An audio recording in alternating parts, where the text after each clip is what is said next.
Are you here? Welcome to the platform. Oh, thank you so much, Diana. What a wonderful, warm welcome. Yes, I can't, I'm just so honored to be here. I want to share a personal story with you. So before I get into honoring yourself through self-love, I want to share a story, something that happened to me recently, and it really has led me to what I'm going to share with you today. I work with women with mental illness for a multitude of reasons. One of them being it's something that I've seen and even dealt with myself. It's been 2 months. My mother passed away. And through that experience, I really had an opportunity. And I think that when we're grieving, a lot of times we don't think about the choice that we have in honoring the person, but not just the person, the relationship, and also how do I honor myself through this process? My mother suffered a horrible illness, and we had lost my younger sister several years ago, and that was just part of the way that she grieved, caused her to her ultimate demise. Now, in that, I could have chosen to give away my power, to give away that which I do to take care of myself. I could have said, this is too hard, I can't continue on, and just put everything aside. But I had to remember that now I'm the leader of my family. Now I am the one that the next generations will be looking up to. My example, how I run my life, is what they are going to see. I have the opportunity to rewrite the story. I get to create the legacy. So I'm going to share with you today 3 things that I really want you to spend some time with even after we get off of this call. It's the power of self-love, and I'm going to explain to you exactly what that is so that you know what you're working on. Number 2, the impact of your story and your legacy. And number 3, I'm going to give you some practical tips on how you can cultivate self-love in your day-to-day practice. Okay, do I have your permission to do that today? Wonderful. Okay. So self-love has gotten this whole thing of vanity, if you will. Self-love means I'm going to go get my hair done. I'm going to spend some time by myself. I'm going to go hang out with my friends. Sure, that's great. But self-love gives us acknowledgement of the need of taking care of our own needs, not our wants. That allows us to be better, like self-betterment, instead of sacrificing our needs for other people's happiness. So when we're going through something, some sort of adversity, like processing grief, I get to choose. There's going to be times where the emotions come up, I'm reminded of something, but I get to choose in that moment, how do I want to show up? Yes, this is hard. Yes, this sucks. Yes, there's a big hole in my heart. However, just like we just heard from Regina, there are people along our path that are our teachers and our mirrors. I love that she said that.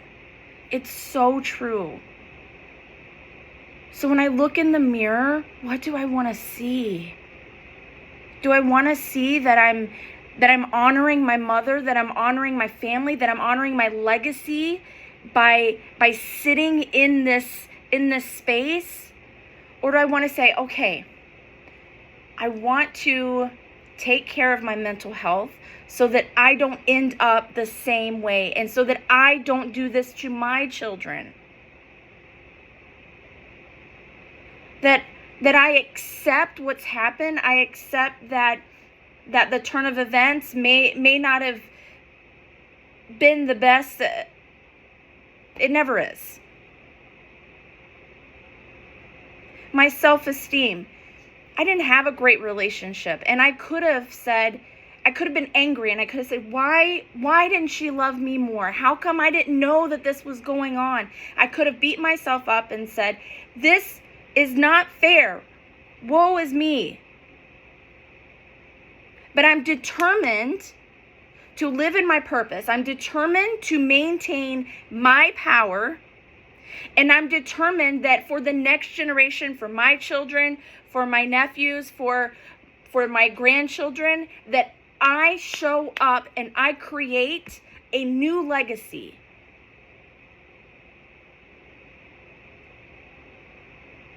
Not that I won't lose sleep, not that I won't be sad, but I gotta move forward. So when we're talking about our story and having its impact on other people, I was a part of Warrior Women Series 2, and I wrote a letter to my daughter, and I talked about some of those things that I dealt with my mother. I talked about some of those challenging relationships and how I was determined to not redo the same cycle, that I had to break that generational cycle, and I had to just do something different. And at first it was, I just want to go to college. I want to graduate high school. I want to go to college. I want to get married to someone who's actually going to respect me and take care of me and want to show up for my family. And I'm not going to create a family until I know that I feel like I'm ready. Like, those were important things to me because that wasn't done previously in my family. I needed to change the line.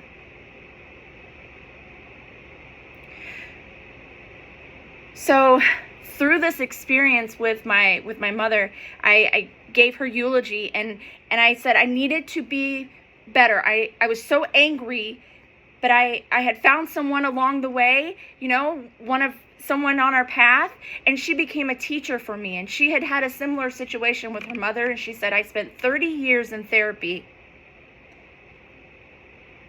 So if I can give you one thing, speak from a place of love. Find a way to speak from a place of love. It's honor when you do that. Are we doing that for ourselves?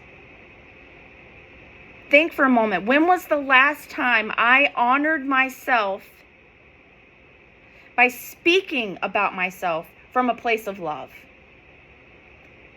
Did you critique yourself this morning before you were going to get on this call? Were you worried about how you looked, or maybe something that happened yesterday? We're really good at that, but are we really good at learning how to speak from a place of love?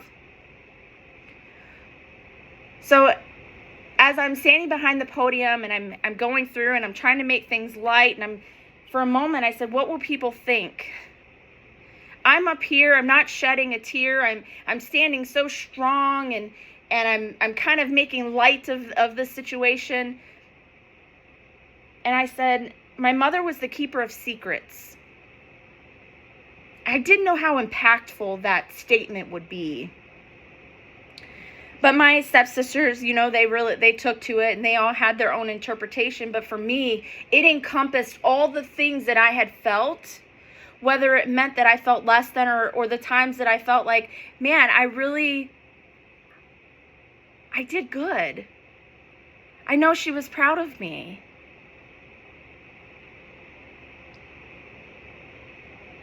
And maybe the lack of her ability to love herself made me learn how to do it more. Taught me how to teach my daughter, my Girl Scouts.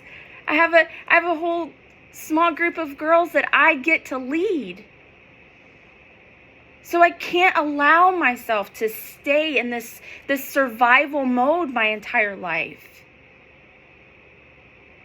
So I have to carve out these times to process. So this whole keeper of secrets was this all-encompassing idea.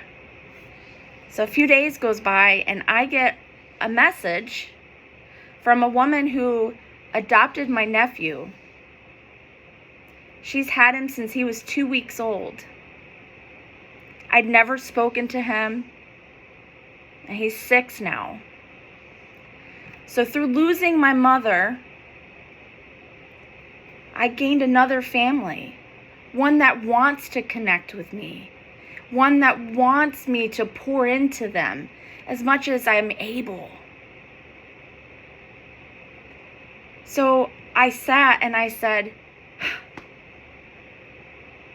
I get to be the new story. I get to create this new story. Not just for him. But this is where, in child development, where they start to form those long-term memories. I get to be a part of that. So it's recognizing also in the moment, how can I find gratitude in what's happening here? Even if it's something that's trying, where can I focus on some positive aspect of what's going on around me? If you're unhappy in your job, are there doors that are literally slamming in your face that are telling you it's time to walk away? Maybe you're starting to get some nudges that seem kind of like, where is this coming from? Maybe it's that tap on the shoulder that you need. It's asking you to take some time for self-reflection. So here's your practical tips.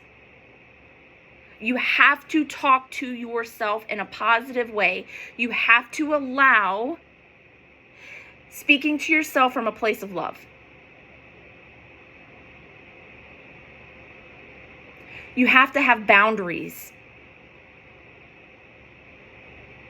Boundaries in, if you know that you're dealing with an individual or a situation or an illness, okay?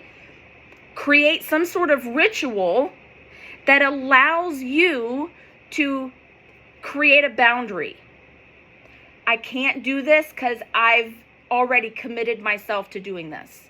This is for you. The rituals are for you. And the boundaries are to protect you from the things that aren't allowing you to do the things that you need to do to take care of you. Have compassion. It's okay to not be okay sometimes, but it's not okay to stay there. You have, just on this call, you have way too many people that have resources available for you so that you don't stay stuck. And if you haven't screenshotted a gallery view of the people that are on this call, I suggest you do that. And you connect with every single one of them. Because there's power in that. They're going to recognize your patterns. And they're going to say, hey, Disha, I noticed you haven't been, how you doing? You know, like you have to connect with the people that you know are going to lift you up when you need that. And self-reflection. Self-reflection is something, whether it's practicing gratitude, it's saying, this is my purpose, my intention, these are my triggers, whatever it is that you need to self-reflect on, that is probably one of the biggest things that you can do to begin your self-love practice. It's not vain to take care of your mental health. There's nothing vain about being self-aware. There's nothing vain about making sure that the things that you're involving yourself in aren't giving you anxiety, and they're not taking away your sleep. Those are the pillars of self-love. And you can go look up, do your research on psychology and the benefits of self-love, and you will find that all of these factors are what truly matters when it comes to taking care of yourself, your needs, not necessarily your wants. So, the power of self-love, understanding what it is, the impact of your story and your legacy, it matters. Maybe it's your turn to change the story of your family, and that's okay. And then just practice creating those boundaries, practicing gratitude. It's important for your well-being, for those around you, the people that are looking up to you. And I encourage you to reach out anytime and connect with these people that are right here on this call today. Thank you so much for sharing the stage with me today.